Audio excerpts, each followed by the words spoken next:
This is REM's version of Deck the Halls. They don't sing anything on it, but I figured since this is the beginning of Christmas, this may as well be a good time to start because Christmas time is here. It is after Thanksgiving now officially, so Christmas can officially start, hence the Christmas sloth and the Christmas music. One real quick word of warning. Last week's show, I had the live chat up and I was invaded by a bunch of rude children, I would say.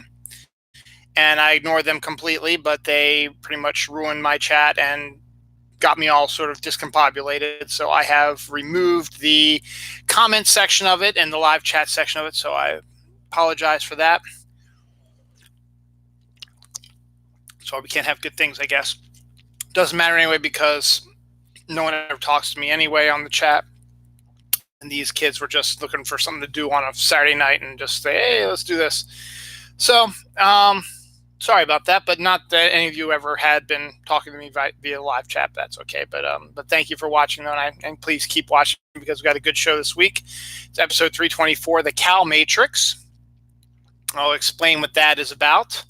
We have a new version of the Florida Man, the masturbating Florida Man. We have flavored whiskey. We have my review of The Mandalorian. I'm going to go off on a rant or two. Actually, I'm going to go off on another rant here that I just happened to happen over the holidays. That pissed me off a little bit. So I'll go a couple of rants. Toys R Us is reopening. 18,000-year-old puppy. Let's talk about that E.T. sequel commercial that you may or may not have seen. It's about bulldogs and other dogs. A celebration in college football loses the game for somebody, for a certain team. We've got since Thanksgiving has happened, though, and Thanksgiving was this week, we still have a bunch of Thanksgiving stories we need to cover real quick. We've got some really sad stories. I got a couple of them marked here, some sad stories this week. And some interesting ones as we enter into this Christmas/holiday season. So, without further ado, let us go on with the new episode of Dylan Knows. The first story up is Coffee Mate, the coffee creamer extraordinaire group. You have Coffee Mate and you have the International Creamer Society or whatever, but one of those things. Coffee Mate, however, has created a Cinnamon Toast Crunch and a Funfetti creamer. Both sound pretty good there. The Coffee Mate is the one that created the Dove dark chocolate one and the Snickers one, which are both actually pretty good too. So if you like your coffee creamer flavored with, cereal or Funfetti stuff, check it out. So it'll probably be available very shortly. Masturbating Florida man slugs elderly man who asked him to stop.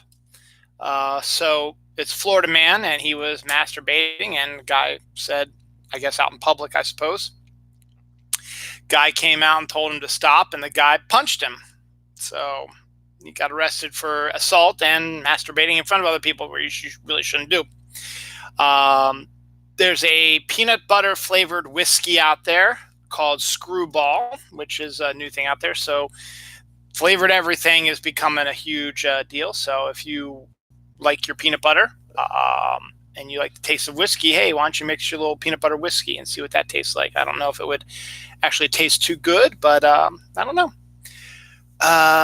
Mysterious tectonic fault zone was found off of the California coast. So there was a tectonic zone that no one knew was out there until scientists discovered it now. They don't know how that's going to react or change things, but it could be an interesting thing to look at. I know we just talked about peanut butter whiskey, but how about this? A World War II vet at the age of 102 years old credits his longevity to drinking Coors Light every day. And everyone says Coors Light is a crappy beer. It's mostly water, a lot of people say, but hey, some dude drank it for every day for 102 years. Not every day, but since he was old enough to drink, I would assume, for 102 years. And hey, there you go. Actually, Dylan probably more like 80 some years, but okay. Regardless, he drank Coors Light every day, and it helped him live long life. Toys R Us's first new store since they claimed bankruptcy and shut down all the other remaining stores is now opening. Literally today was opening day, November 30th, 2019. Was opening day in New Jersey, one of the little shopping areas up there. I discussed what they were planning on doing. It's not going to be that warehouse feel that we sort of are used to. It's going to be more of an open, hands-on sort of toy place where you can, maybe, I guess what's the word, use the toys first before you go out there and decide to buy it.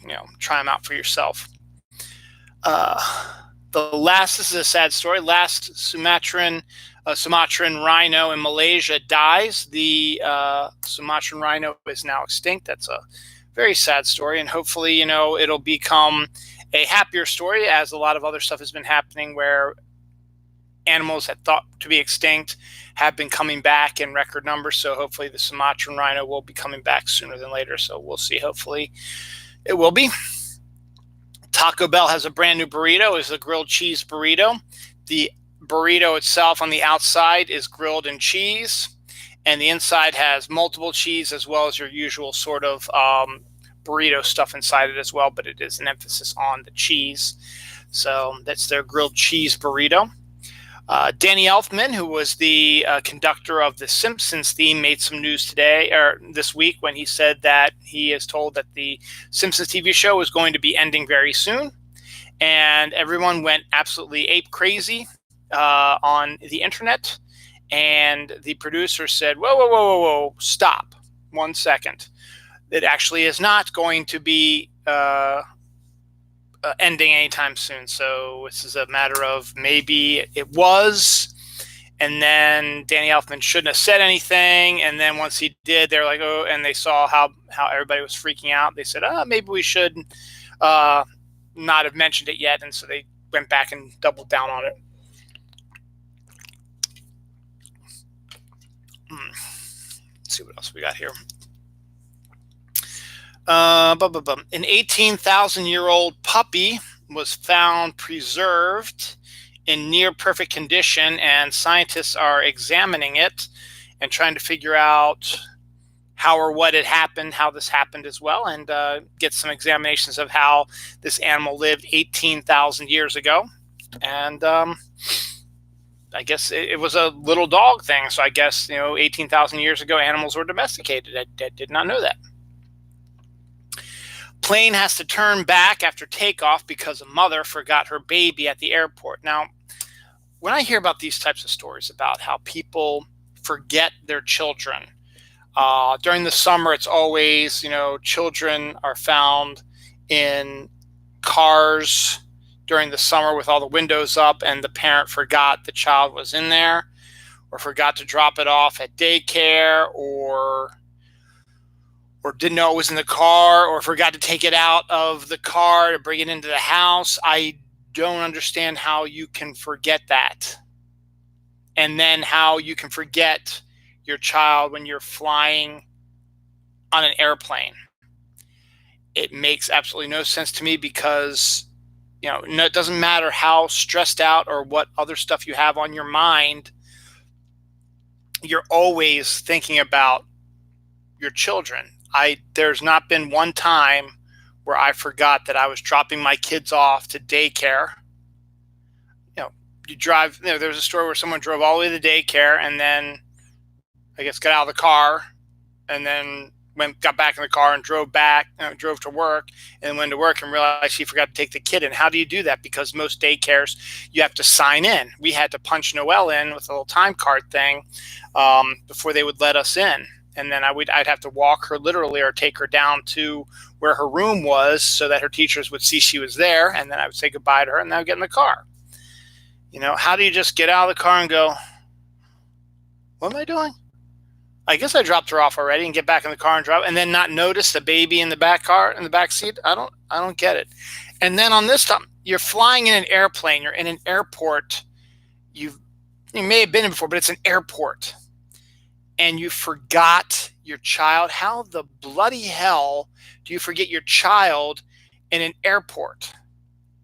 Now, in Home Alone, yeah, which is a fake movie and stuff like that, you can maybe see because there's a lot of kids. I mean, there was like 13 people all running because they were late to get to their airplane and they have to, run and stuff like that. And they aren't paying any attention because they just want to get on board the ship and they're not all sitting together. So they have to get on the plane because the plane's getting ready to take off, and then in the sequel, you can understand maybe, they're the same thing is happening.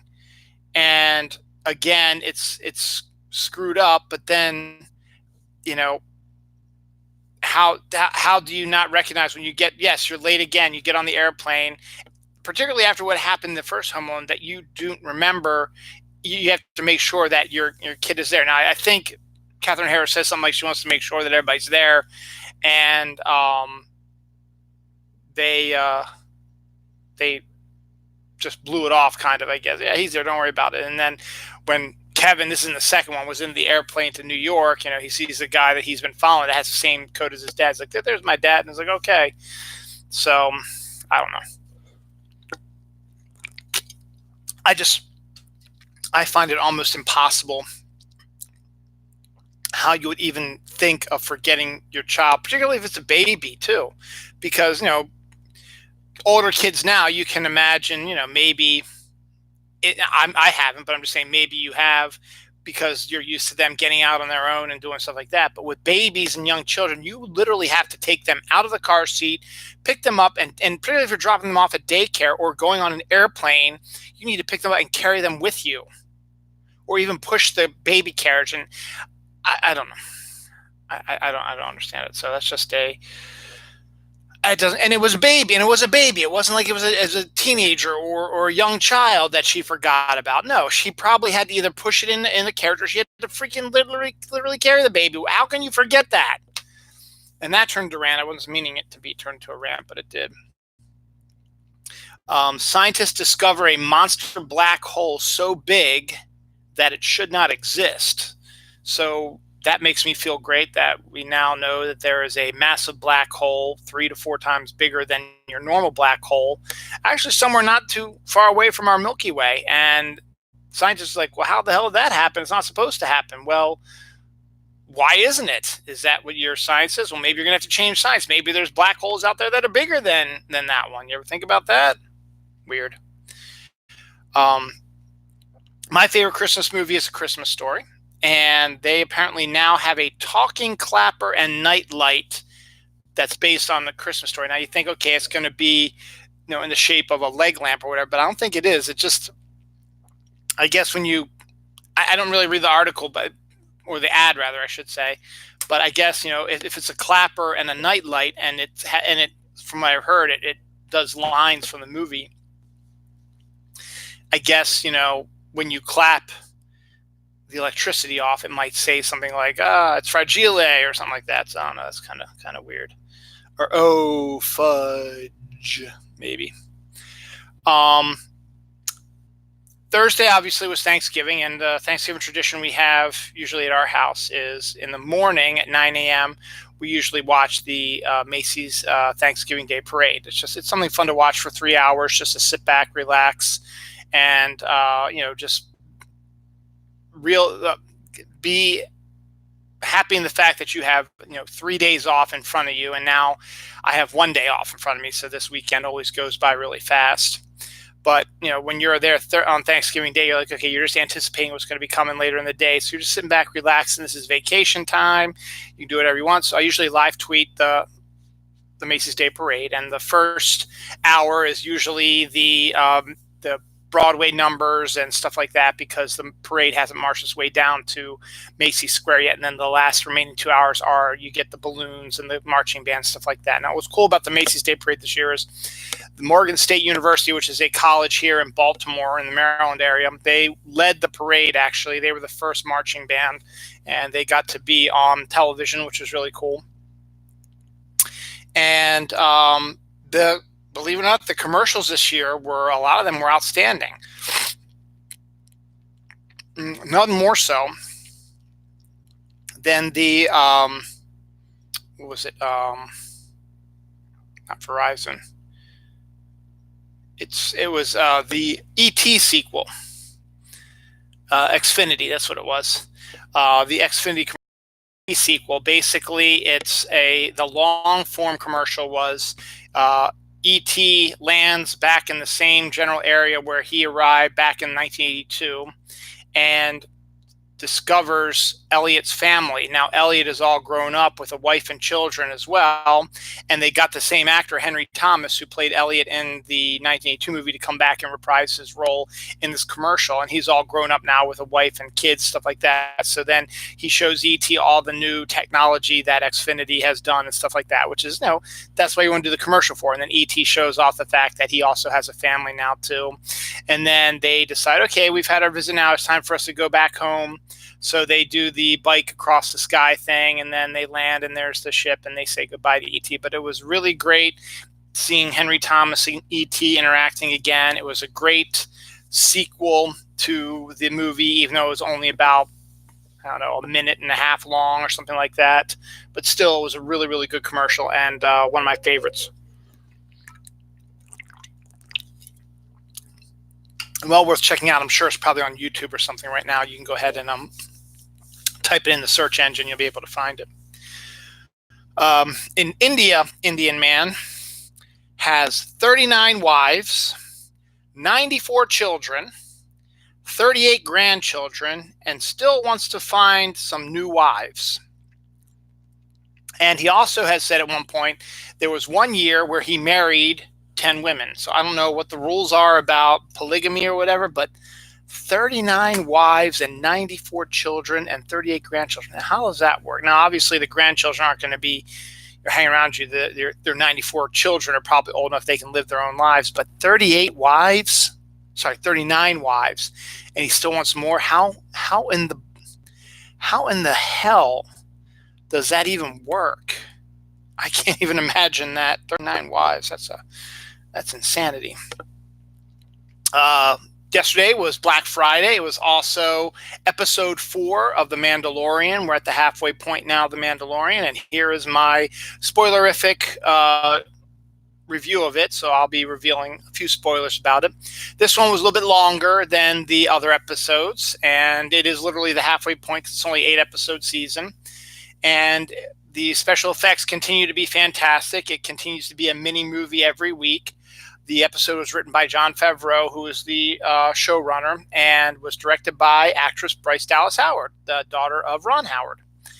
And again, it's kind of a cliched story, but it was fun to see. The Mandalorian, after what happened in the last episode where he basically stole Baby Yoda away from the Empire and got all John Wicked out, where all the bounty hunters now are hunting him and hunting Baby Yoda again. So he needed a place to go far, far away so they can hide out and maybe have some semblance of a normal life and get away from all this stuff. So they find this planet way, way far out, and they land on it and discover that there is near where he landed is a village, and they've come to ask him for help because their village has been attacked by orc-like aliens who happen to have a giant machine that they don't know what it is that shoots lasers at them. And they stole their harvest, and so they want someone to defend their village. And so the Mandalorian doesn't really want to help out, but then he realizes, wait a second, this place might have lodging. It might be, if I can help save this village, this might be the place where I could hide out for a while with Baby Yoda. Meanwhile, he also meets a former Rebellion pilot, played by actress Gina Carano, who is also trying to get away from stuff, and she's hiding out on that planet as well.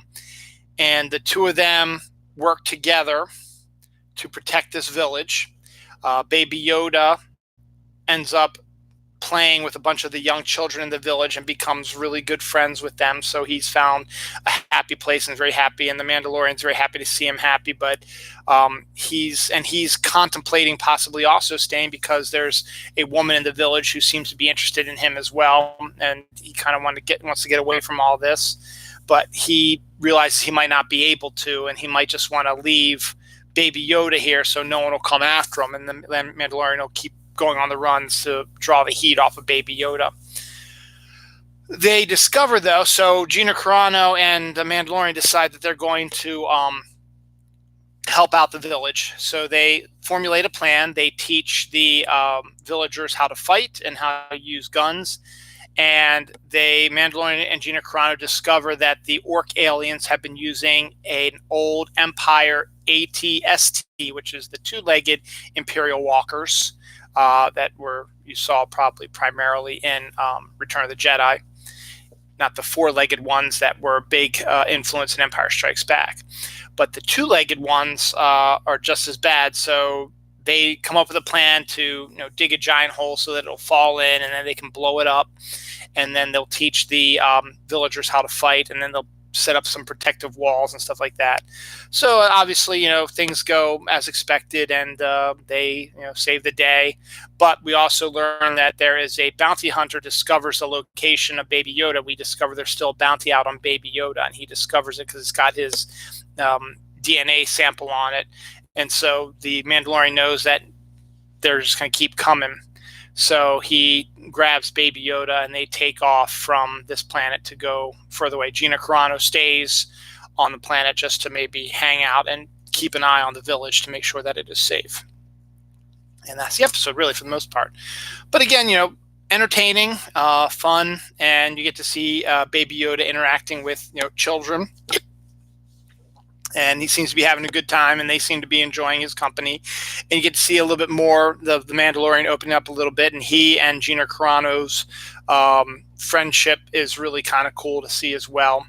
And no hint of relationship. And then the flirting that the one woman does with the Mandalorian is actually kind of sweet as well. So it was, all in all, it was a really, really good episode, and it should be entertaining to see what they have to bring in the second half of the series, if these first 4 episodes are any indication of what's going on. All right, I've been on now for 22 minutes and 20 seconds, so too early for a rant? I don't think so. So today I saw this posted on my Facebook page. It was posted by someone who I did not expect to have this attitude about things. I thought they were a bit more open-minded. And then another friend of mine from Twitter/Facebook shared it as well. That I wasn't too surprised because of who it was. But I saw this and I have to make a comment. And maybe I'm misreading it, but I don't think I am. Okay, here it is. Okay, folks, let's get this straightened out. Santa is a man. Baby, it's cold outside is not offensive. Candy canes are canes, not the letter J for Jesus. We say Merry Christmas, not Happy Holidays. Children should get to decorate their classrooms for Christmas. There were 3 wise men, not wise people. Baby Jesus was a boy, not a baby. Mommy wasn't really kissing Santa Claus, she was kissing her husband. Rudolph the Red-Nosed Reindeer actually teaches kids not to be bullies.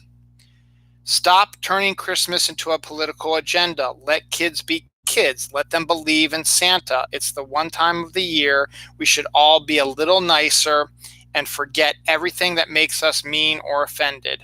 Merry Christmas. Now, just that last line is what really got me going. I'll be a little nicer and forget everything that makes us mean or offended. I say Happy Holidays because not everyone is Catholic. Not everyone celebrates Christmas. And to say Jesus is the reason for the season is not true, because the Catholic Church, it is, but the Catholic Church took a number of the winter celebrations that were there before them and co-opted them for their religious ceremonies. Now, I'm Catholic, and I'm perfectly fine with saying Merry Christmas as well, but I do not think that there's a war on Christmas if we don't say Merry Christmas to everybody, because I don't want to be a dick. Not everybody celebrates Christmas. There are Jewish people who celebrate Hanukkah. There are Muslims who celebrate Ramadan. There are other people who celebrate solstice. And there are people who don't even celebrate Christmas at all. And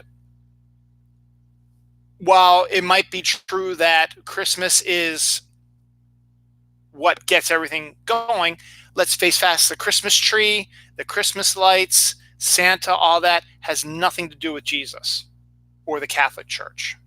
That's all pagan rituals that are part of the season. So I don't want to be a dick. Yes, I don't want to offend people. If that makes me be a terrible, awful person, then there's something wrong with you. If you want us to be nicer and not to offend everyone, well, then maybe you shouldn't say Merry Christmas to a Jewish person. So I don't know who's Jewish. I don't know who celebrates what religion or whatever. That's why I give the generic happy holidays.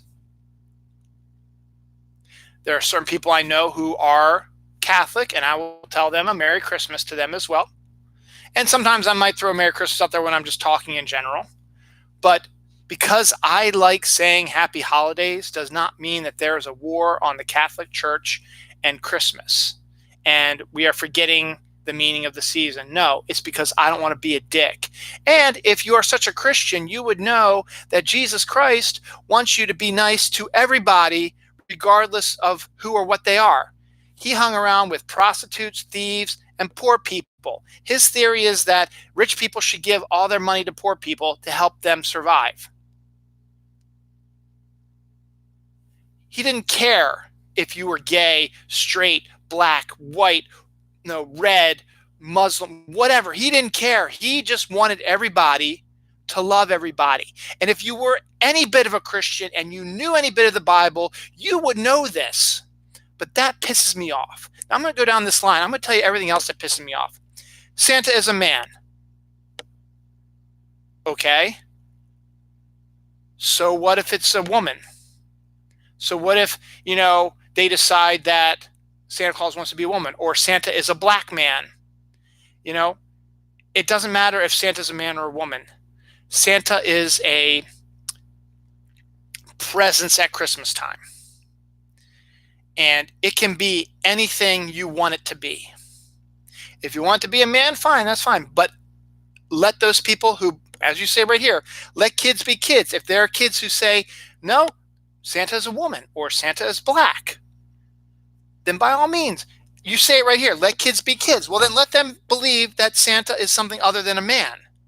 Don't push your agenda on them because you think Santa's always been a man. You should maybe check out the Disney movie Noelle. Spoiler alert, turns out Santa could be a woman also. It doesn't matter who Santa is. Santa's job is to give presents to everybody. Doesn't matter. And Santa is not a religious figure, so they can give presents to whoever they want to.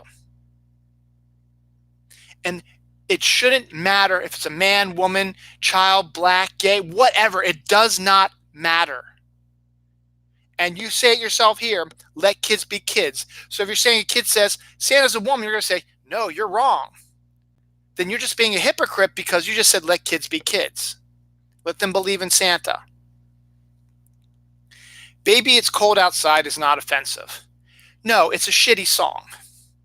But if you think about the lyrics, and you listen to the lyrics, you can see where this has sort of come up recently about what it is. It is a creepy dude trying to convince a woman to spend the night so they can fuck each other. He wants to fuck her so bad. Now, in the song itself, you can pretty much say, okay, you know what? She wants him just as much. But because of the social standing of women and men and that it's not right for them to be together, she really has to leave, though she really wants to stay. That's fine. That's one interpretation of it. If you think about it, there's different interpretations of it. That's what music is about. Music is different interpretations. But the underlying theme is Baby, It's Cold Outside is a shitty Christmas song. It is one of the absolute worst Christmas songs ever written.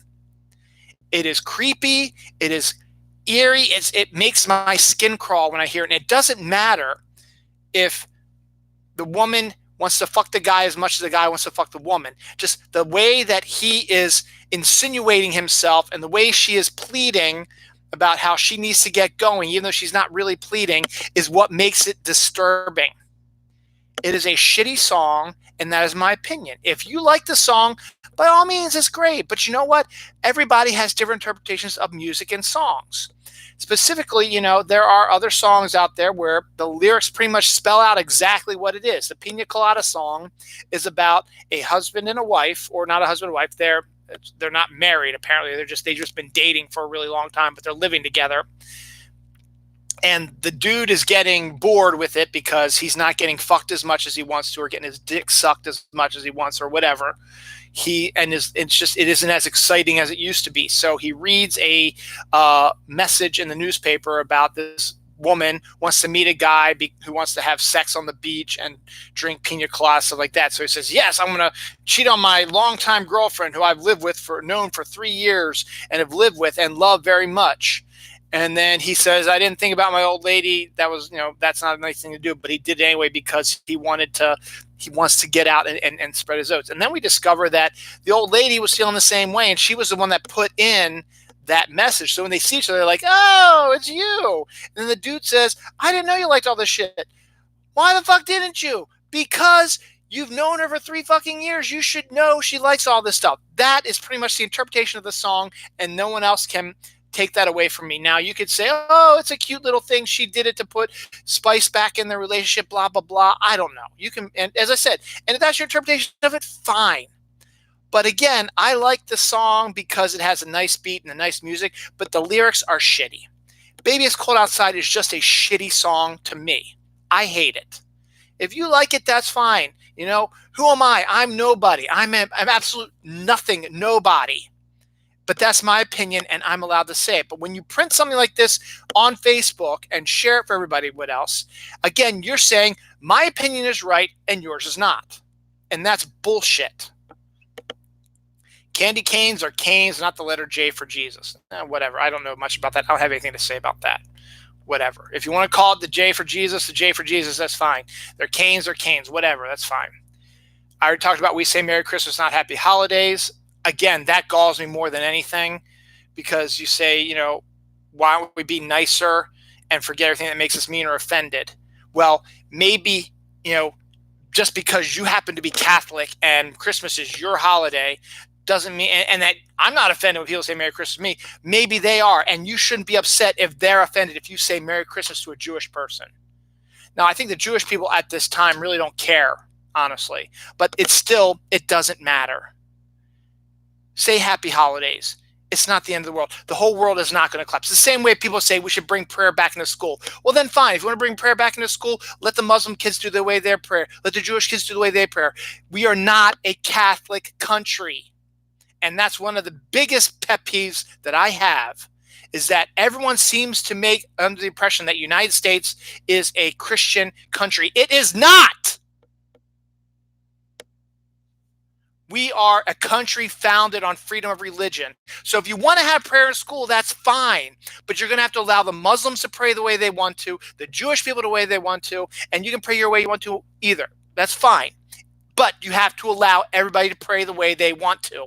You can't just say everybody has to pray to God, because it's my God and it's my decision. It is not. You have Catholic schools for that. If you want to do that, send your damn kid to Catholic school and quit trying to put your religious bullshit onto a public school where there's many different religions and creeds. That is what America is founded on. God.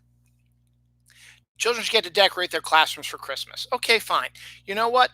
I'm okay with that. If you want to decorate your classrooms for Christmas, you can. If you don't want your kids to decorate their classrooms for Christmas, that's fine. It's up to the teacher's decision. Could it be distracting? Sure, it could. You know what? There are ways you can decorate for Christmas. If you want to decorate classrooms for Christmas, again, you have to allow everybody to decorate. You have to put menorahs up, as well as, crosses and baby Jesus and all that shit. You have to allow everyone. You have to be all inclusive. That's what that's about. And if teachers find that distracting, it's their decision to say, no, you cannot decorate for Christmas because it distracts the kids. And their whole job is mainly to teach your damn kids how to be better students and to learn things. And if that's distracting the kids from doing that, well, then don't do it. I'm okay with that. It's your classroom. You're in charge. You do what you want to. But if you decide you're going to let your kids decorate for Christmas, that's fine also. But you have to be all inclusive. Understand? Capiche? There were 3 wise men, not wise people. Again, yes, the Bible story is about 3 wise men. Yes, it is. But what harm is it in telling the story that it's 3 wise people, that one of them could be a woman? Where's the harm in that? It's not historical fact. It's the Bible. The Bible is not a historical book. It is a religious book. It is not historical. So if they want to say it's women were the wise people, or there was men and women, fine. You know what? If you don't want to be offended by that, just get over your high horse. You're not the only one. This is not all about you. This is about more people. And maybe the country wouldn't be in the shitty way it is now if you acted a little bit more better. Baby Jesus was a boy, not a baby. Again, these are people who are like, oh, what's all this stuff about, not assigning gender to people? What does it matter to you? It doesn't affect you in any way. Why does someone else's kid, not their parents, saying we don't want to assign a gender to their kid? Why does that affect you? It doesn't affect you. It affects your kids. Are your responsibility. So if you want to call them boys and girls because they're boys and girls, go ahead and call them boys and girls. Who cares? Don't go off on other people because they want to do something different. And what's this they be thing? What the hell are you talking about?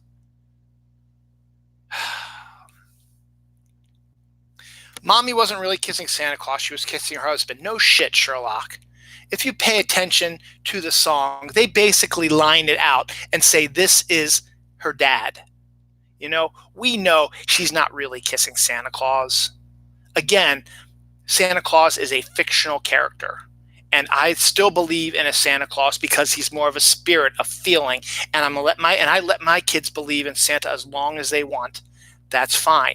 My kids don't. I don't know. It's hard to read my daughter right now. She's going to be 13 in a couple weeks. It's hard to read if she believes in Santa or not. But the fact is, the story itself of a jolly old elf who soars around the world in one night with flying reindeer in a sleigh, delivering presents to children, is a good one. And it's what Christmas spirit is about, and gets you feel good about it. Yes, we know. So if you listen to the song, yes, we know Mommy wasn't really kissing Santa Claus. We know she was kissing her husband. What's the big deal? Even if she was kissing Santa Claus, okay? What does it even matter? It's not like they're making out and having sex or something. It's a quick peck. Hey, Santa Claus, thank you for being a jolly old elf. Here's a little kiss for you. Mwah, there, you're gone.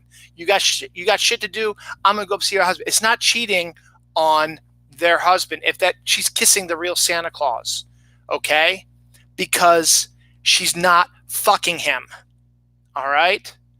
It's a simple kiss. It's like kissing your relative. You kiss your mother. You kiss your father.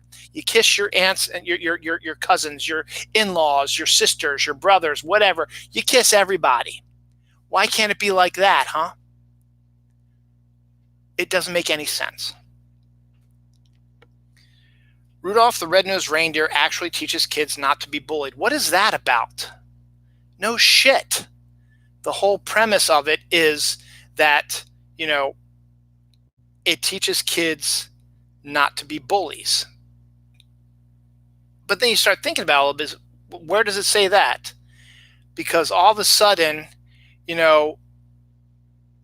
Santa, and this is where the cartoon gets a little off kilter also, because Santa, says he could have been really good except for his red nose. And that's fucking racist, because he was so impressed with what Rudolph was doing when he had the fake nose on. And then when the red nose, why the hell should that make a fucking difference, Santa? And then all the other kids make fun of them. Yes, kids make fun of other kids, and it's terrible. I was made fun of. I was bullied for most of my time in school. Okay, I understand this, but the song itself does not. It states that Rudolph the Red-Nosed Reindeer stopped being bullied when he helped Santa save Christmas. All of a sudden, the kids are like, "Oh, you are pretty good after that. You're pretty good about that." Well, no shit. He's a fucking reindeer, good reindeer, knows what he's doing. And you were bullying him because he had a red nose, and all of a sudden when the red nose is needed, you're like, "Oh, okay, we're sorry we bullied you." That's bullshit. That's not how, bullies don't turn around and go, "Oh, we're sorry for bullying you," and then everything's okay. You're like, "Oh, that's fine. It's okay that you made fun of me and almost made me commit suicide. Or made me run away from my family and almost get killed by a stupid giant bumble." No shit, the song's about not being bullied. But you know what? If you watch the cartoon, there is a lot of questions. And it's not being cynical. It's the way that they made the film, the cartoon, based on the song and how they did it. If there's an issue, you need to sit down and talk to your kids and say, what Santa did was wrong. What these, asshole reindeer said was wrong also. They didn't turn around and say, "Oh, we're sorry we bullied you," and everything's like, "Oh, that's okay, it's fine." That is a bullshit theory. And those people who've never been bullied will not understand it. And bullying is so bad right now that kids are fucking committing suicide because of it. Oh, let's just show them Rudolph the Red-Nosed Reindeer. They'll change their mind about that, and then they're bullies, and then we'll be best friends. That's fucking bullshit. Stop. Stop turning Christmas into a political agenda. Let kids be kids. Let them behave and believe in Santa. It's the one time of the year we should all be a little nicer, forget everything that makes us mean or offended. Everything on this fucking thing is offensive. And you are so hypocritical that you do not understand it. So fuck you and fuck your list. I'm going to get ready and do another rant right now. You know what? I'm on a roll right now. Now where's that right now? And this pissed me off too, because I've heard this from one other person in my family, and then another one in my family I found out today said the same thing to my wife about this. They said, "I want to buy them books, like my kids' books, but I want to buy them graphic novels." Why not? Because they have pictures. There's also fucking words in there. And to understand what the pictures are saying, you need to read the fucking words. It is literature. The graphic novel, manga in Japan is considered a genre of books that is hugely popular than fiction, nonfiction, anything. It is the hugest genre of books and the most popular genre of books in Japan. And it's not just kids reading it, it's grown-ups reading it. And that pisses me off when I hear people say, "I don't want them to read graphic novels." Why the fuck not? You still have to read them. Yes, they have pictures. Ooh, woo, big deal. So what, you want them to imagine the stuff in their own heads? Fine. That's absolutely fine. That's great. People have different interpretations of things as well. That is the way the artwork is being done. That's the story, but you still need to read the words. That's how I learned how to fucking read out there. I learned how to fucking read from reading my comic books and reading my trade paperbacks. My daughter is obsessed with manga right now. She doesn't give a rat's ass about anything else. She likes regular books. She reads regular books in school. She's really good at reading regular books at school without any comics or without any artwork, stuff like that. But she likes to read the manga because it's entertaining. It's stuff that interests her. And then, yes, my son, they don't want to do that because he has some issues himself with reading as well. But you know what? If you have trouble reading, the best thing to do to help with that is to read a graphic novel, to read comic books, because they will help you learn to advance into other stuff. Because you go to school, you will start reading regular books. What does it matter if you're not reading regular books on your leisure time? It's your fucking leisure time. You do what the fuck you want to do when you want to do it. If you want to read a fucking comic book or a graphic novel on your leisure time, that's fine. Because when you go to school, you're going to have to read regular books, okay? I have in 11th grade English, I had to read a ton of books.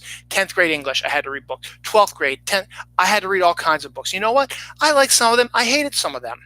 The Scarlet Letter is one of the absolute worst piece of shit stories out there, but I had to fucking read it because it was on the syllabus. In retrospect, To Kill a Mockingbird was also on that list, and I fucking love that book. Again, they don't have drawing, stuff like that, but I had to do that in school.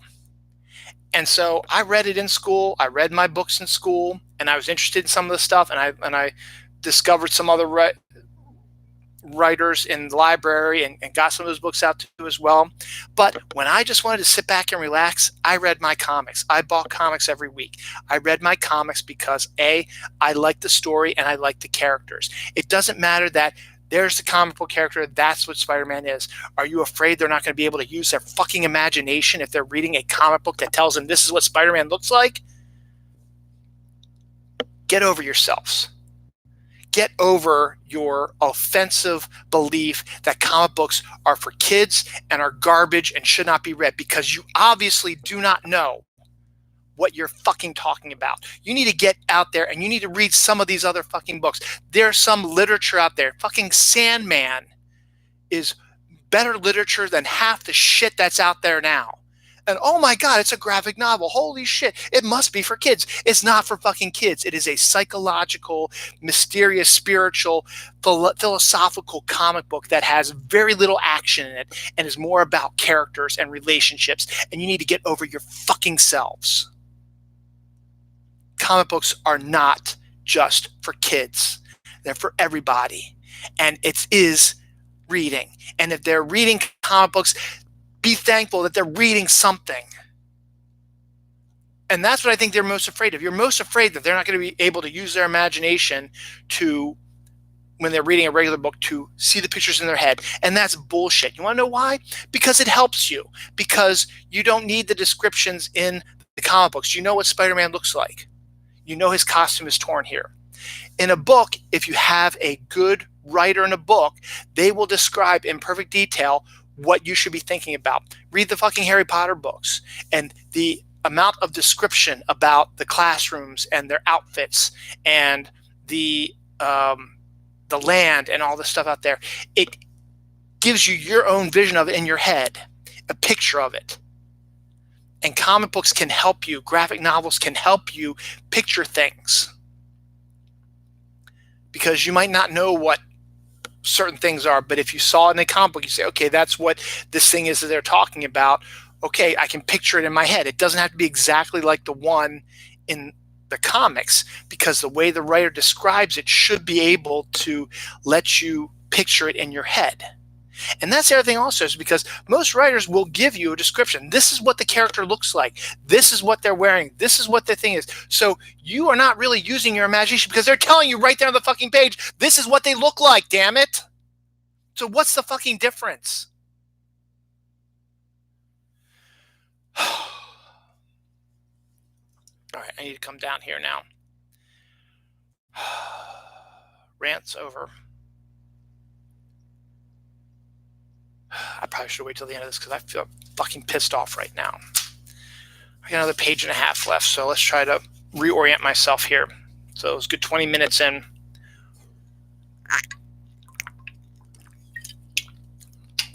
Thank you for staying along with my rant.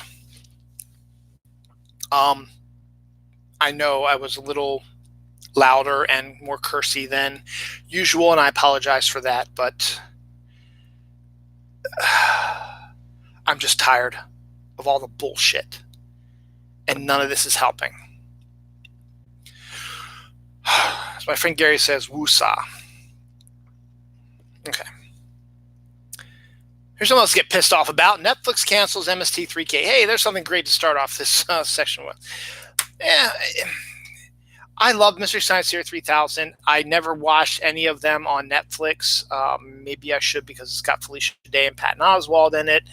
And I always liked the MST3K stuff, but I just never found the time to sit down and watch it. Now, it got canceled. Okay, it happens. It was on the Comedy Channel for a while, then it was on Sci-Fi for a while, and then now it was on Netflix. So it got canceled on the Comedy Channel, it got canceled on the Sci-Fi Channel. So just a matter of time before it got canceled again. I mean, after only like 2 seasons, that's still, I think Netflix cuts things a little too much to the bone.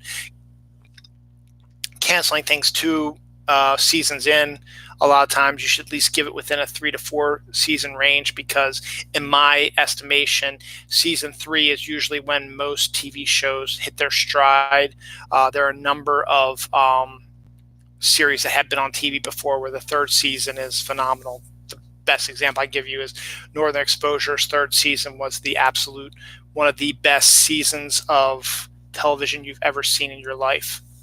And there are other ones as well. I mean, and then obviously there's also ones like Heroes. Their 1st season was the best, and Millennium, their 2nd season was the best.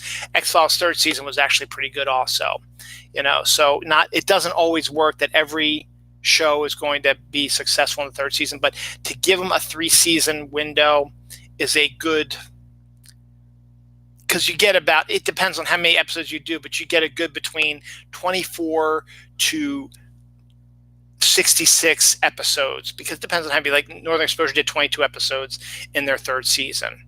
So obviously their 2nd and 1st seasons were only like 8 and 6 and stuff like that. So it was 14. So it was only like 36. But they'd had by the end of the 3rd season, you had 36 episodes of the series, and it got to its stride. And the first 2 episodes of the 4th season continued to be fantastic, and then the 4th season went downhill after that.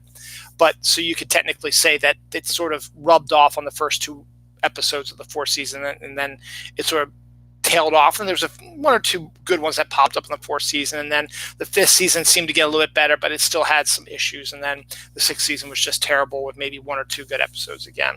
So it all depends, but I think you need to give most TV shows at least a 3-season window to really get themselves into gear and give it a good amount of exposure out there. Instead of just 13 episodes or 26 episodes, you will then have 39 to 40 episodes. Or if you do only 8, that's 24 episodes. So that's still more than 8 episodes, obviously. So we'll see. This is some funny news. So I don't know if you remember, a while back I told you about this. Right around Halloween, on a Monday Night Football game, a black cat got onto the field and was running around on the field for a little while, and they did all kinds of really funny things with it. The commentators were commentating about what they were doing, and then the internet got involved with it, and they took pictures of it, stealing balls and photoshopped and other things, and then did like their own 30 by 30 on the black cat and stuff like that. So it's kind of interesting. But here's an interesting little tidbit that I've seen in a couple of different places. The NFL teams that are named after cats are now combined 0-12 after the black cat ran on the field in October. So basically it means that no team named after a cat, the Panthers, the Bengals, the Lions, I feel like I'm missing one. Those are the 3 big ones. There's probably a few other ones that I can't think of. Bengals, Lions, Panthers. There's probably another one I can't think of, but those 3 are combined 0-12. They have not won a game since that black cat went on Monday Night Football. In fact, the Lions lost on their Thanksgiving game on Thanksgiving, so may make that 0-13 now. Now, the Panthers are playing the Redskins, and the Redskins are terrible, so it's possible the Panthers might win that one, so that might break the curse. And then the Bengals, just are terrible anyway. They haven't won a game all year, so who knows? But still, it's just kind of a little interesting kind of thing. Build-A-Bear's just going absolutely crazy. I mean, I talked about the Joker one they had, and then there was the Snorlax and a bunch of other Pokemon are out there now. Well, they now have a Cousin Eddie from Christmas Vacation, Build-A-Bear, and his bathrobe and the hat and the little hose thing where he's dumping the stuff. Shitter was full into the sewer. So you can actually get your own Cousin Eddie Build-A-Bear, and it's actually that might be a good idea. It's snowing in Los Angeles, which is something you very rarely see. And it caught me completely by surprise when I saw the news reports coming from Los Angeles County and seeing the snow coming down. I was like, holy shit, it's snowing in Los Angeles, and that like never happens. So, hey, but climate change doesn't exist, right? Not going on another rant. Playing board games can help protect your brain from dementia. Board games can be fun, particularly now there's all kinds of different board games out there and card games now you can play. And it's you got to use your brain, you got to use your head, and you know to win, succeed. So yeah, it makes sense.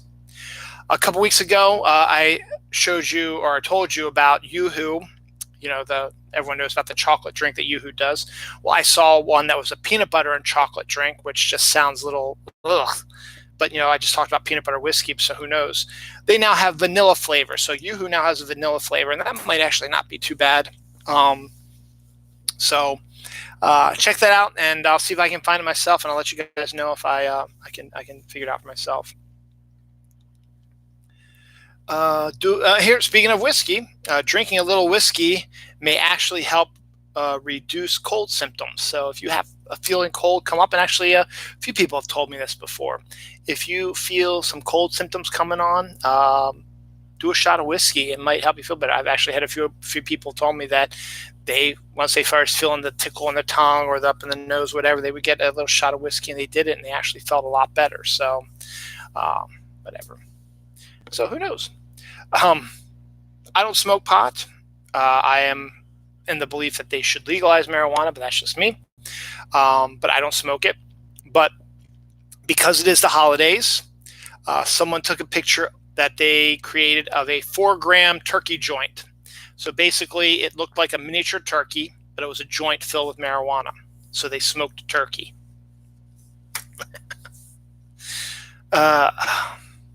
So also on Thanksgiving, right after the Macy's Day Parade, is the National Dog Show. It takes place in Philadelphia. And it's like a 2-hour thing, whatever, after the parade. And so we were watching a little bit of it while we were getting ready to head out for the in-laws for Thanksgiving dinner. And we didn't find out who won until later, but the way it works is that there's like 8 different classes of dog.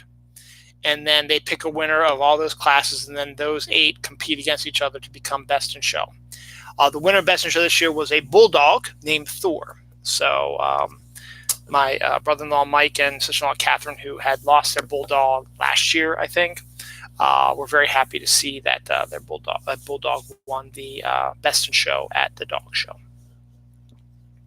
A personal trainer starts a gym for people with autism and special needs, so that they can go to the gym as well, but not have to deal with stuff that might set them off. And I think that's a wonderful idea. Give them a specific area for them to do their thing. Of course, the people who talked about that Christmas stuff would be like, oh, why are you doing that for? They should work in gyms like that. They should have their own special gyms. They should be working with everybody else, whatever.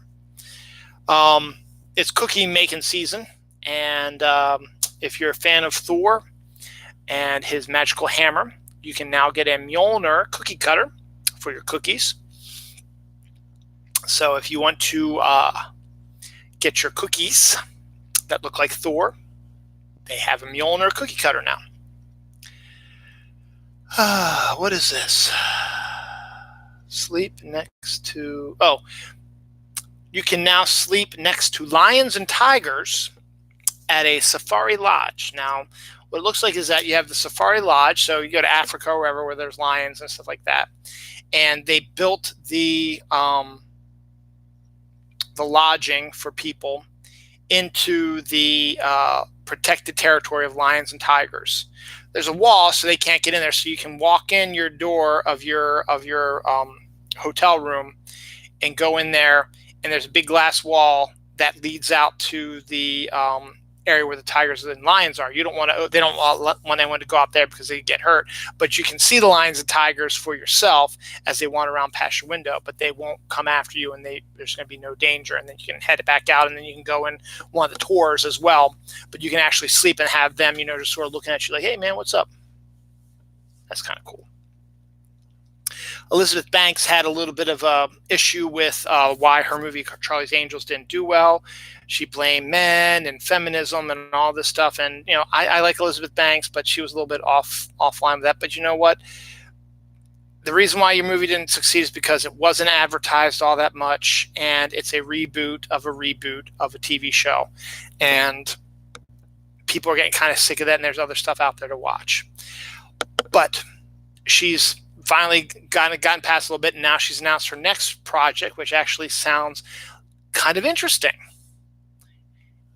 She will be directing and starring in a movie based on The Invisible Woman, not Sue Storm, but basically The Invisible Man, but a woman. And that is a fascinating idea, to be honest.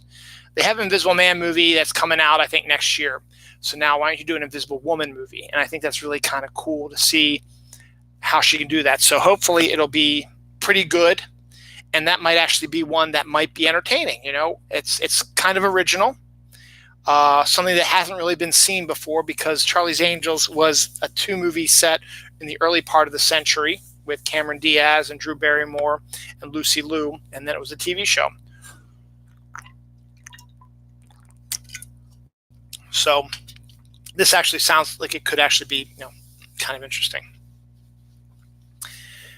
Kenya installs its first solar plant that transforms ocean water into drinking water, which is something that could be a major game changer. Apparently it works okay, to getting water to these parched areas all across the world, not just in Africa, because we have so much seawater. And if there's an actual process you can go through where you can change the chemical composition of the ocean water into H2O regular water that you can actually drink and not die from, because you're not supposed to drink ocean water because of the electrolytes and the salt in it.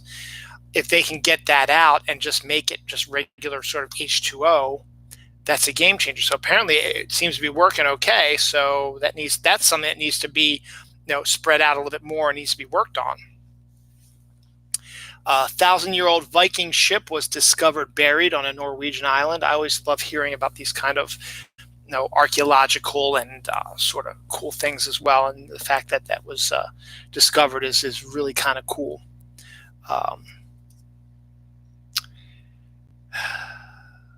Albert Hughes is in talks to reboot the Fugitive movies. And again, reboots, you've heard my talk on reboots, and I just talked about what Elizabeth Banks did on the Charlie's Angels.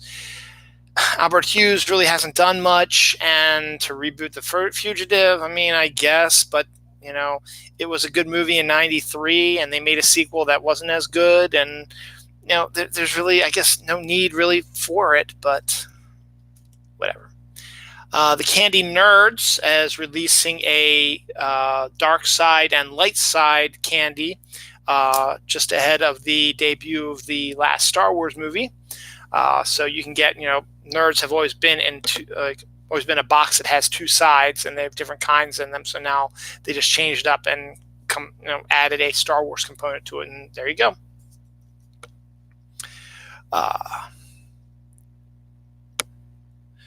Oh, that's sad. I got to put that in. I'll do a bunch of sad stuff in a row. Stephen F. Austin, this isn't sad, a unranked lower tier college basketball team upset number 1 Duke in basketball. Now, it's always great when Duke loses, and they were number 1 in the country, and they lost to Stephen F. Austin, who a lot of these teams that are always in the AP top 25, their first like 10 games of their basketball season are basically exhibition games as they take on these mid-level to lower level programs, which are glad to be involved with it because it gives them a little exposure on the national stage and stuff like that, and they get a little extra money from it. But particularly when one beats a team that wasn't expecting to lose, it's always great when that happens. So fantastic on that. I talked about the nerds, Star Wars stuff. Well, Star Wars is also invading Instant Pots. Those things where you can basically put food in and it creates meals while they cook it while you're at work and stuff like that. Well, now they have ones in the shape of R2-D2 and I can't think of the other one, the one that came out in the new trilogy that's orange and white and stuff like that. So BB-8, I think, is his name. And stuff like that. So if you're a Star Wars fan, you want an Instant Pot, there you go. Red Lobster is selling a sweater that has a little pouch pocket thing that you can put your Red Lobster cheddar biscuits in. So that's kind of funny. That's what they're advertising it as. It's like, you love our cheddar biscuits, so now why don't you buy this Red Lobster sweater that has our name all over it, and you get a little pocket here, and you can put your cheddar biscuits in there and just eat it as a little snack. My wife actually found a wonderful recipe for it. Similar, it's not the real Red Lobster cheddar biscuits, but they're phenomenal. They're really, really good. My kids love them. I love them. She loves them. And we usually do them around Christmas Eve anyway, so we'll be getting those coming up really soon. There's a Friday the 13th museum. December 1st is tomorrow, a Sunday, which means that there will be a Friday the 13th in December. But this is a museum based on the horror movies about Jason and Camp Crystal Lake and stuff like that. There's an actual museum that has, costumes worn by various actors who played Jason, and probably have some of the weapons and pictures from the movies and stuff like that. So if you're a big fan of Friday the 13th, the movie series, hey, go try to find this museum. Enjoy yourself. Speaking of college stuff, this week has been rivalry week in college football. Ohio State beat Michigan. Virginia beat Virginia Tech. Auburn beat Alabama. So you got all these, huge rivalries. Well, another big rivalry is the Mississippi versus Mississippi State. They call it the Egg Bowl. And this was on Friday. And it was a really, really close match. Not match, that's soccer. Close game, I should say. Mississippi, with 4 seconds left in the game, scored a touchdown to tie or to be down by 1 point. So it was like 20-19 or something like that. So they need to kick the extra point to tie it and have it to go to overtime. So the guy who scored the touchdown for Mississippi decided to do a celebration where he pretended to be a dog that pees. I guess Mississippi State's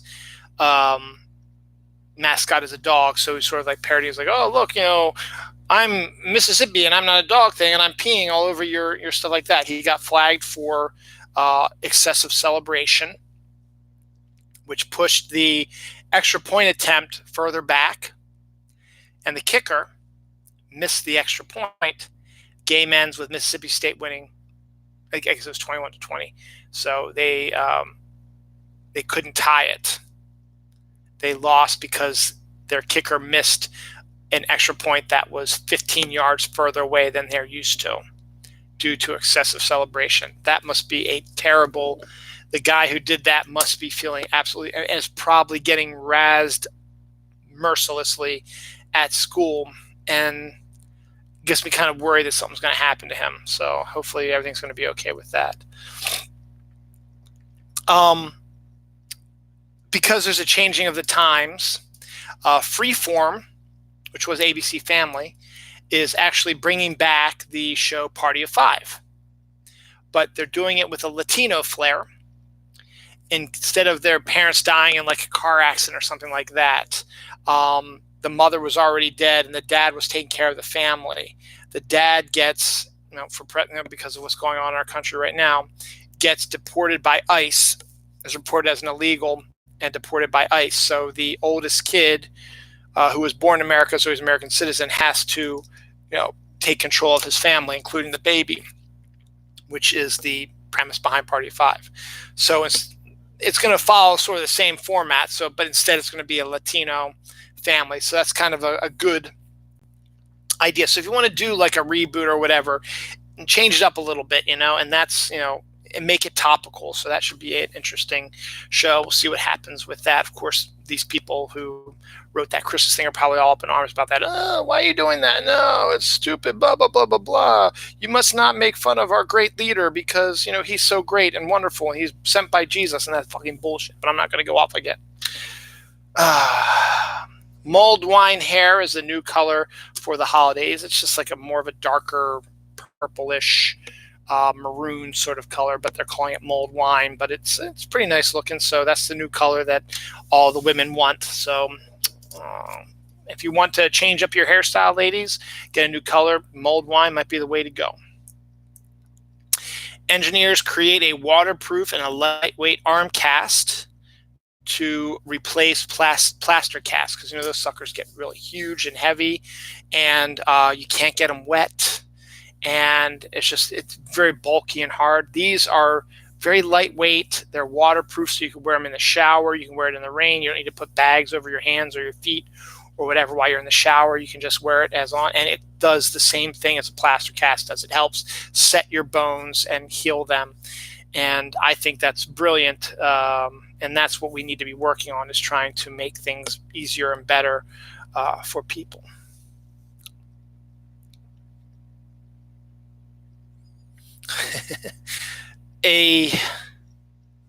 For $20, anyone can pay $20 to a animal rehab center. If you do, you pay them $20, you can buy a salmon and put your ex's name on it, and they will feed that salmon to a bear that they are rehabbing on the property. So basically, if you want to get revenge on your ex, and it's also for a good cause, you give $20. It helps the rehab center for these animals. They will put their name on a salmon, and a bear will come and it will tear it apart. And it'd be like, yes, tear up my ex's face and balls and arms and legs, stuff like that. So good on that. This sounds something like I would do. Target it's not anymore because it's now Christmas time, but they were selling an inflatable roasted turkey costume. How you have the dinosaur ones now, and the inflatable costumes are the big thing now, because it's basically someone looked at the inflatables that people put on their yards for the holidays and say, why don't we put somebody in that? And I bought one. I bought the dinosaur ones back there. But this is, you can put on an inflatable roast turkey costume. I was like, why didn't I know about this sooner? I would have worn the shit out of that one. So maybe next year they'll release it and I'll be able to check it out. KFC is opening its first buffet and all-you-can-eat restaurant. I guess that's good. I think I talked about last week about the show about the guy who ate nothing but KFC for like a week and lost weight. So, hey, a buffet, all-you-can-eat, go for it, man. They have good stuff. They got the mashed potatoes and gravy and coleslaw, and their chicken's pretty good tasting. Woman beheads her husband and chops off his penis, then feeds the penis to the dog after having to suffer through an abusive relationship. So, woman was abused by her husband and pushed her too far that she finally beheaded him, cut off his dick, and fed it to the dog. Now, you got to applaud that also, because, you fought back against your abuser, but at the same time, it's like you also killed him too. And that's where you get you got to measure, well, he was hitting you and abusing you and doing all kinds of horrible things to you, but you cut off his head and killed him. And it's one of those things that's hard to reconcile.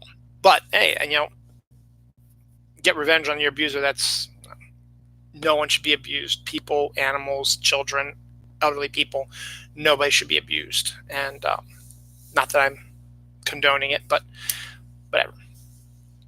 Now here's a furry couple, a couple that likes to dress up in animal costumes and fornicate. A furry couple has been arrested for turning a 15-year-old into their pet. Now, I don't know if it was the 15-year-old said she wanted. I think the 15-year-old said she would be willing to be their pet, which I guess she was involved in their sexual shenanigans, dressed up in a different costume than them, and maybe they treated them like a pet, like put a leash on them, or I don't know. I didn't read the whole story, but it's just kind of weird. Now we'll get some sad stuff here. Get this out of the way. A 2-year-old hospice patient dies after sitting on Santa's lap one last time. And that's just that's kind of a sad story right there. It was a 2-year-old child, but he got to see Santa one last time, and obviously might not remember because he's 2 years old, but still, the fact that he didn't die in some hospital bed. You got to be with Santa Claus. So, oh wait, that's not the other sad. That's not a sad story. That's a dumb story. The next one I was going to do, I'll do that one last, because the other sad story is the koala I talked about last week, who was saved by a woman who took off her shirt and grabbed him off of a burning tree during the forest fire that was going on in Australia, and the koala had third-degree burns, so she took it to a veterinary place, and they would take good care of it, and he was conscious, and appreciate, and the woman got to see him and pet him and kiss him and stuff like that, and the koala seemed to appreciate that this woman saved his life. Well, he died of his injuries this week. I guess he was just burned too badly that there really wasn't much to do.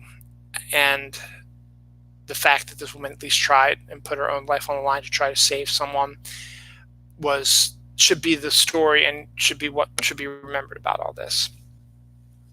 I don't know why I put the mark there, because that's not a sad story. Is there another sad story on here? So I just try to get these out of the way and then get into no, I don't see.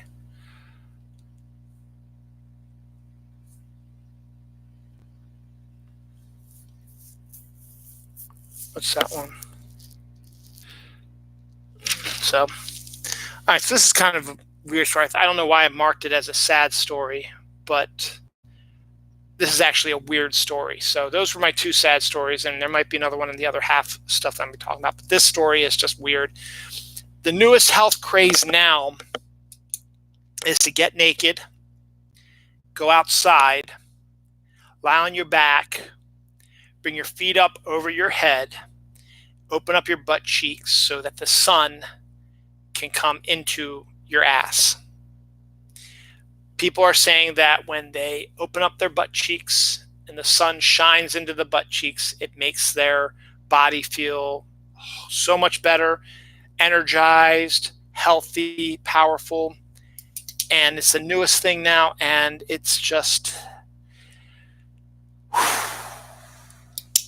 kind of odd and weird that that's not how sunshine works. Sunshine is not a physical thing that can climb up your asshole and fill you up and make you feel energized and good. Yes, being out in the sun does help, but you can walk around fully clothed and still get sort of the same sort of feeling. You don't need to be naked, sticking your ass at the sun while it was shining on it. So, but again, not my thing. I don't want to be hypocritical. Do you? If you think it helps you, go for it, man. It doesn't make much sense to me.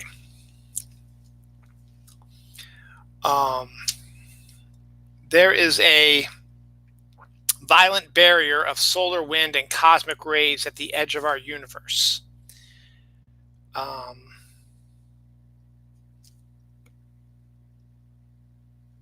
That is in our galaxy. Okay. Yeah, so at the edge of the universe. Yeah, that's part of the question. Yeah. Oh no, that's cannabis gravy. That's right. Okay. so Voyager 2 has actually passed through this thing. So there's a little weird confluence of solar wind and cosmic rays, sort of like doing this to you right now, and then it's really violent and shaky, and then Voyager 2 has gone through it. So that's something that's going to be out there at the edge of the universe. Just something interesting to say about that.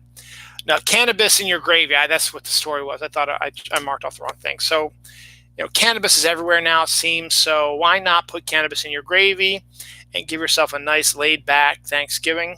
Thanksgiving's over, but you can put cannabis in any gravy now, I guess. So cannabis gravy is out there. So there we go. A groom does stand-up comedy at his wedding, and he kills it. So I guess most times you don't do a speech. The maid of honor and the best man do the speeches, but apparently this guy wanted to get up and do a stand-up routine for his wife, his new wife, and their friends and family, and apparently everyone loved it and thought it was fantastic. So you gotta love that. Nightmare Before Christmas Clue is a new game out there. So as I said earlier, board games help you stop dementia. So hey, why not you go get some Nightmare Before Christmas Clue and play that, and you won't have dementia. Japan is turning its abandoned golf courses into solar power plants. I think that's a great idea. Most golf courses are no trees on it. They're flat grass, stuff like that, flat. So they get there's nothing shadowing it. They're just perfect like that. So what you do is if it's abandoned and not being used anymore, you tear up that sod, you put in those solar panel things, and you soak up the sunlight, and it could power a small city probably, or your city for that matter. A shoplifter strips off 8 pairs of pants after security catches her. So basically she stripped all the way down, I guess, to her panties, I suppose. But that's one way of shoplifting, is putting on 8 pairs of pants at one time and trying to walk out the door, but doesn't look normal. So don't even try it. You'll get busted. And then she had to take them all off in front of everybody, and I think she just had panties on or something underneath. So she'd walk out basically, without any pants on. A church accidentally created a kind of a sexual stained glass window of Mary holding Jesus. Now, when you look at it, it's your typical, there's a specific name for it. It's a sculpture where Mary is holding the dead body of Jesus after his crucifixion, and he's sort of lying on her lap and sort of spread out a little bit, and she's like hunched over, upset. And it's a wonderful piece of artwork. It is absolutely gorgeous.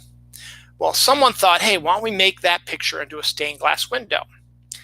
But unfortunately, the way that they made the stained glass and the colors they used, when you got down to Jesus' crotch area, it looks like his dick is sticking out from his pants. So it's a completely different shaft that's a different color than everything else. That looks like it's coming out from where his pants are, because you can see the pants in the stained glass window, or whatever he was wearing for pants back then. So that's kind of embarrassing when you see that. It's like, whoa, wait, are you really showing that in a church? What? Weird. 100-year-old negatives from a camera were discovered inside a block of ice in Antarctica.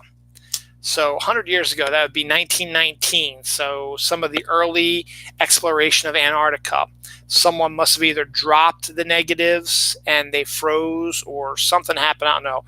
But they found the negatives, and I guess they were still intact. So they developed them. They showed some of these old style black and white pictures of what Antarctica used to look like, ice flows and stuff like that you usually see. The fact is, ice can preserve anything, it seems like, so that's pretty cool. John Barrowman, him of Arrow and Doctor Who fame, and Torchwood, is now been hospitalized due to a serious neck injury. Hopefully he'll be okay. I guess he sustained it during a shooting of, maybe it was the Arrow, or maybe it was a different show he's doing. I don't know. But he is presently in the hospital, and hopefully, we wish him well. A dog owner is killed after dies. I should say dies after being licked by his dog. So after his dog licks him, typical licking thing, he started feeling really, really bad, went to the hospital, and died due to multiple organ failure, which they discovered there was some kind of bacteria in the dog's tongue that when he licked his owner, it transferred it onto the human and killed them. And that's just a sad story because now we can't have our animals, and they say it could happen with cats as well. We can't have our animals lick us anymore because we might end up having to die due to multiple organ failure. I hope not, and it's a sad story, so hopefully we can figure out what's going on with that. AI embedded solar tech is capable of hardening cement. So, it uses solar tech so that, and it's AI, so they are the one that releases as much or as little power as it needs to harden cement. So it's been, created so it knows what to do to make the cement hard. So that's kind of cool. AI is interesting yet scary aspect as well. Frozen 2 came out last weekend, and there is now ice cream based on Frozen 2 is out and about right now. There is a frozen hot chocolate martini available in Disneyland now. So, or Disney World, I should say, and Disneyland probably. So if you're interested in some martinis with a little frozen hot chocolate flavor to it, you can get it now at Disney World.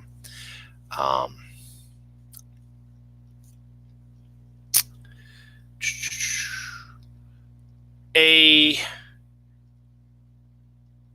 married couple divorces so that their mistress, who they share, does not feel left out. So they were married. They both decided to cheat on each other with the same woman.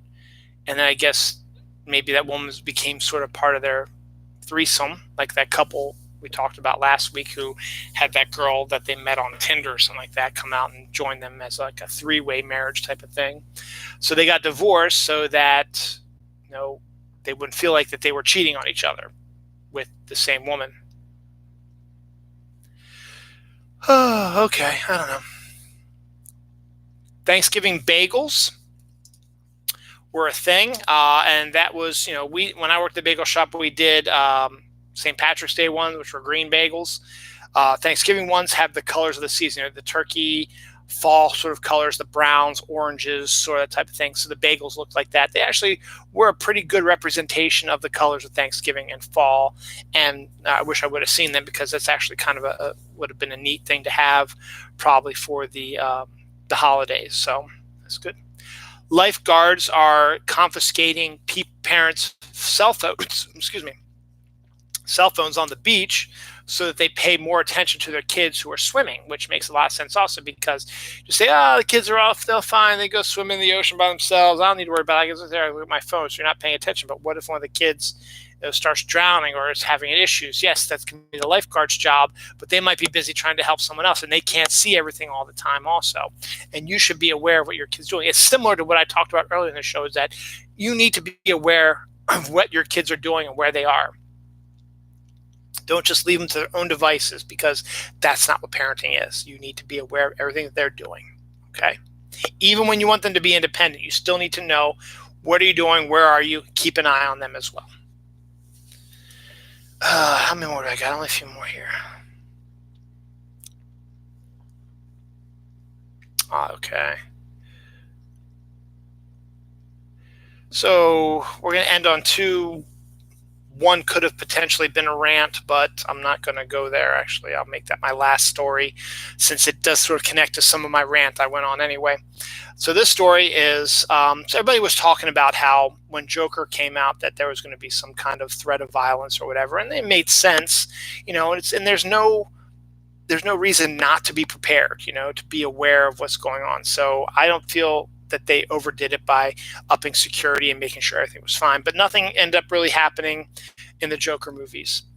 But instead, in the UK, in a viewing of Frozen 2, there was a brawl including up to 100 kids that had machetes and knives out, and they were fighting and threatening each other in the movie theater that was showing Frozen 2. Now, I doubt that it was because Frozen 2 forced them to get up and say, "How dare you say that about Elsa? I'm going to kill you." No, I don't think anything to do with that. It was just they were already riled up about something, and they just happened to be in there, and something set them off, and a brawl ensued with 100 kids. And then where the machetes and knives come from, man? What is up with that? That's just weird, man. Finally, this connects to my rant that I sort of went on earlier. Ohio, which seems to be one of the worst places to live nowadays with their government policies, their awful abortion law where, they say you have to reimplant an aborted fetus into a woman, which is impossible to do without killing the woman and the fetus that you're trying to save. But they don't care because they don't care about women. They made a law also, the House passed a law allowing students to give technically wrong answers if they're based on their religious beliefs. So if, you say, that's a good example of that. I can't give a good example of that, but basically saying if you give an answer that is technically wrong to a question, but if it's based on your religious beliefs, it should be marked as correct. Again, religion has no place in any type of schooling unless you have specific schools, Catholic schools, Jewish schools, whatever. They have those out there. If you want to do that, go crazy, go absolutely nuts. That's fine. That's what they're there for. That's what you created these schools for. Just keep it out of our public schools. And to give a technically wrong answer because your religious belief says, no, we don't believe that, we believe this. Maybe along the lines of vaccines save lives. No, actually they don't. My religion says that they don't. They actually kill you. Well, no, you're wrong. But this law says, well, no, technically you're wrong because their religion says okay, then they should be marked as being correct. And that's unfair to the other students in the class as well. So Ohio is like the shit state nowadays that I don't want to see anything about. One last bit before I head up, just one last thing I want to put to you. Religion. The United States was created because our settlers wanted freedom of religion.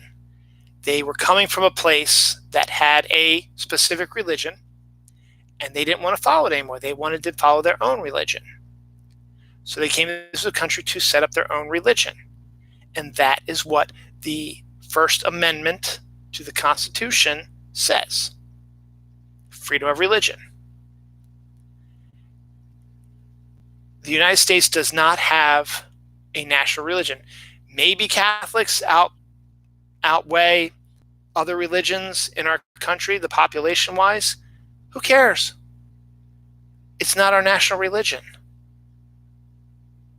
If you want to live in a country that has a national religion, then go back to England or go to another country where you only have one religion.